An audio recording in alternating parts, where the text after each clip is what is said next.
सारी खिदमत करूँगा, बस मुझे कदमों में जगह दे दो। थप्पड़, लात सब कुछ मार रहा था असद और मैं रो रहा था। मेरे मुँह से खून निकलना शुरू हो गया था।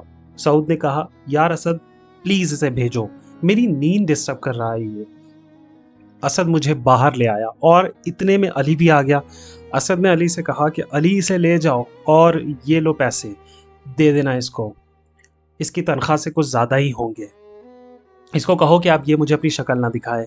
इतना कहकर वो अपने रूम से चला गया और रूम अंदर से लॉक कर लिया। अली ने मुझे सहारा दिया और अपने क्वार्टर में ले गया। उसने मुझे साफ़ किया, पट्टी, पानी पिलाया और कहा, देखा ज़फ़र, मैं ना कहता था कि ये लोग किसी के नहीं होते।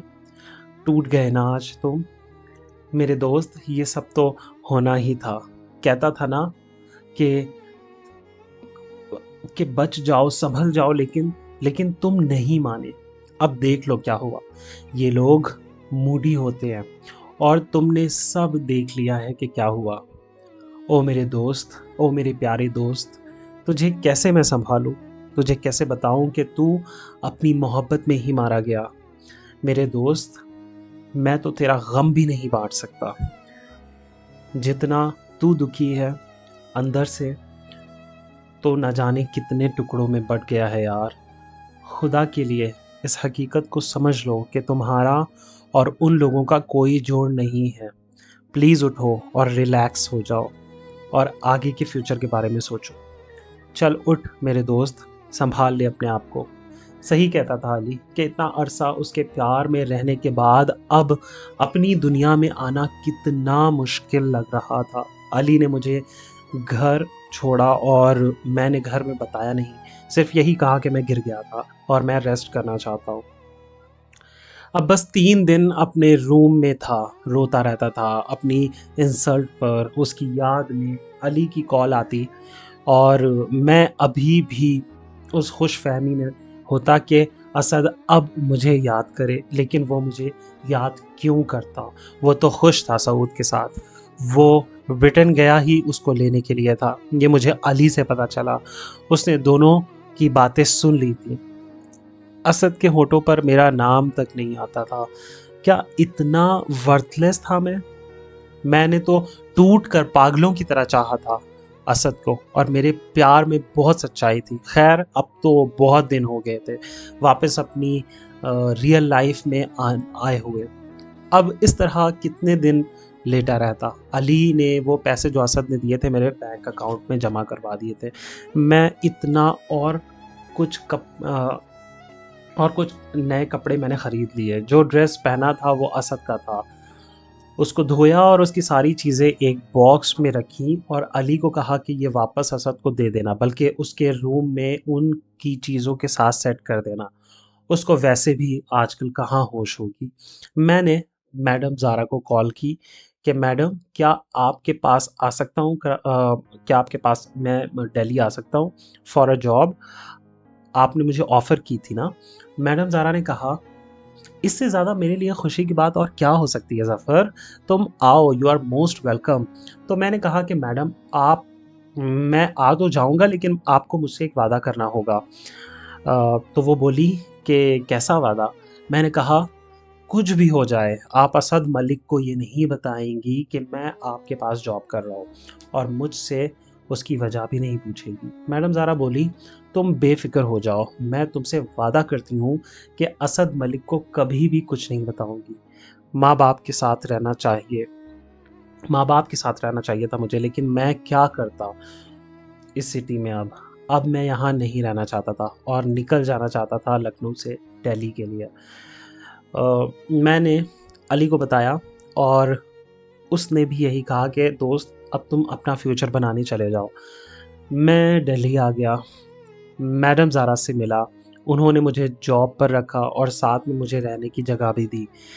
उसी होटल के बेसमेंट में रूम दिया। मैं जॉब के साथ कुकिंग कोर्स भी करता था।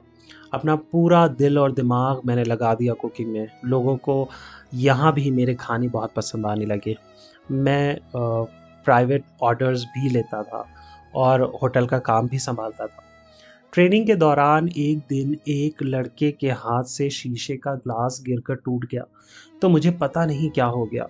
मैंने चीखना शुरू कर दिया कि नहीं, प्लीज़ कोई ग्लास ना टूटे, चाहे किसी का दिल टूट जाए, किसी की रूह छलनी छलनी हो जाए, लेकिन कोई ग्लास ना टूटे। सब मुझे हैरानी से देखते रहे और मैं वहाँ से आ गया। मैं खूब रोया उस रात। ये आखिरी रात थी मेरे रोने की। 2 साल हो गए थे मुझे यहाँ। मैं एक कामयाब शेफ़ बन गया था। मेरी अच्छी सैलरी थी यहाँ।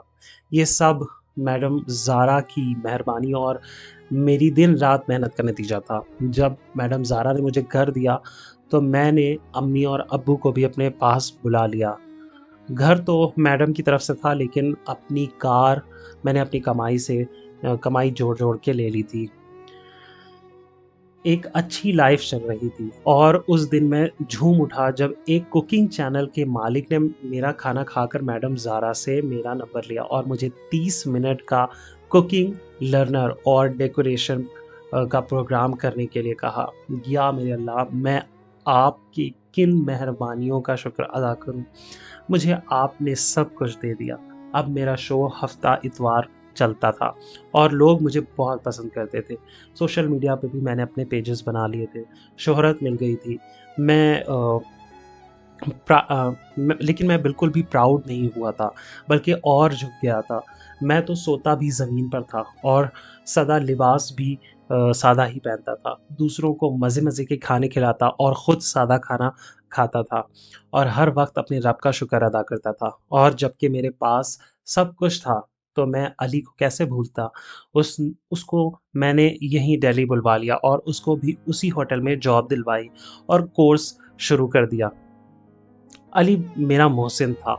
उसने ही तो मुझे बताया था कि मैं कौन हूँ, मुझे समझाया और मुझे टूटने से बचाया। वही तो मेरा एक सच्चा दोस्त था। मैंने ये तय कर लिया था कि वो असद की बात मुझसे नहीं करेगा। आज होटल में एक बहुत बड़ा ग्रैंड फंक्शन था। बहुत से लोग आए हुए थे डिफरेंट सिटीज़ से और मैडम ज़ारा के ख़ास तौर पर मेहमान आए हुए थे। उन्होंने मुझे कहा था कि बार-बार जाकर फूड की प्लेसमेंट चेक करना और डेकोरेशन भी। सो कभी अली और कभी मैं जाते थे और चेक कर लिया करते थे। मैं गया और देखने लगा कि सब ठीक है, तो मुझे एक आवाज़ आई, "ज़फ़र, आर यू ज़फ़र?" मैंने पीछे मुड़कर देखा तो वो असद मलिक था। असद मलिक, जिसको मैं टूट कर चाहता था, आज मेरे सामने खड़ा था। पहले से भी ज़्यादा डैशिंग, ग्रेसफुल दिख रहा था। सब कुछ एकदम तेज़ी से मेरे सामने आ गया। सारा माज़ी, सारा पास्ट मेरे सामने आ गया। मैंने कहा, "आई एम ज़फ़र, कैसे हो आप असद?" तो असद ने मेरा हाथ थाम लिया और कहा, "कहाँ चले गए थे ज़फ़र? अगर मैं उस दिन थोड़ा गुस्सा हो भी गया था, तो इसका मतलब ये तो नहीं था कि तुम मुझसे राब्ता ही ना करो। यार, मैंने तुम्हें बहुत ढूँढा। अली ने भी बताया कि तुम कहीं चले गए हो, लेकिन पता नहीं कहाँ। तुमने अपना नंबर भी चेंज कर लिया। यार, मैं गुस्से में था उस दिन, बहुत ज़्यादा गुस्से में था। मुझसे बहुत बड़ी गलती हो गई। मैं उस ज़लील सऊद की बातों में आ गया था। उसने मेरे साथ फिर वही धोखा किया। उसने मुझे सिर्फ़ 6 महीने बाद छोड़ दिया और फिर से वापस चला गया। मैं जानता हूँ कि तुम बहुत फ़ेमस हो गए हो। अब तुम्हारी जॉब भी बहुत अच्छी है, लेकिन मेरी ख़्वाहिश है कि हम दोनों फिर से साथ रहें। यार, उस कमीने की वजह से तुम्हारे साथ वो सलूक किया। प्लीज़ फ़ॉरगिव मी, प्लीज़ मुझे माफ़ कर दो। मैं इधर दिल्ली आ जाऊँगा। अब हम इकट्ठे यहीं रहेंगे। मैं जानता हूँ कि तुम मुझसे सच्चा प्यार करते हो ज़फ़र। प्लीज़ एक बार मुझे मौका दे दो। मैं असद की सारी बातें सुनता रहा। मैंने कहा, सर, आप सॉरी ना करें। आप लोग सॉरी करते हुए अच्छे नहीं लगते। मेरा और आपका कोई जोड़ नहीं है। सीरियसली। और इंसान जब गुस्से में होता है, तो क्लियर और अ, असली अ, उसकी असलियत का पता तभी चलता है, उसकी असलियत तभी सामने आती है। जो आपने उस दिन मेरे साथ किया, वही सूट करता है आप पर और आप जैसे लोगों पर हमारे साथ करना।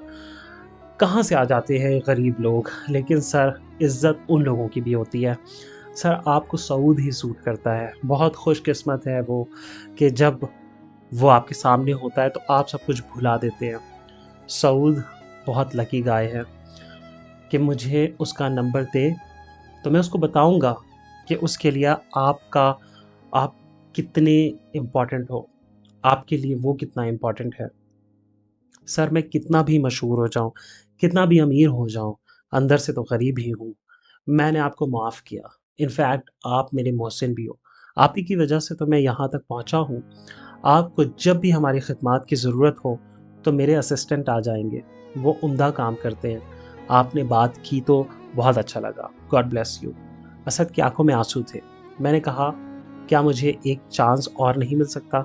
असद ने कहा, क्या मुझे एक चांस और नहीं मिल सकता? तो मैंने कहा, सर उस दिन जो ग्लास टूटा था, उसकी तो पता नहीं, लेकिन जितनी किरचियाँ मेरे दिल की हुई हैं, जितने टुकड़े मेरे दिल के हुए हैं, वो शायद उस ग्लास के भी नहीं हुए होंगे। मेरी ज़ात के और मेरे दिल के जितने टुकड़े हुए हैं, अगर आप वही ग्लास बिल्कुल पहले वाली हालत में ले आएँ, तो मैं भी पहले वाली हालत में आ जाऊँगा।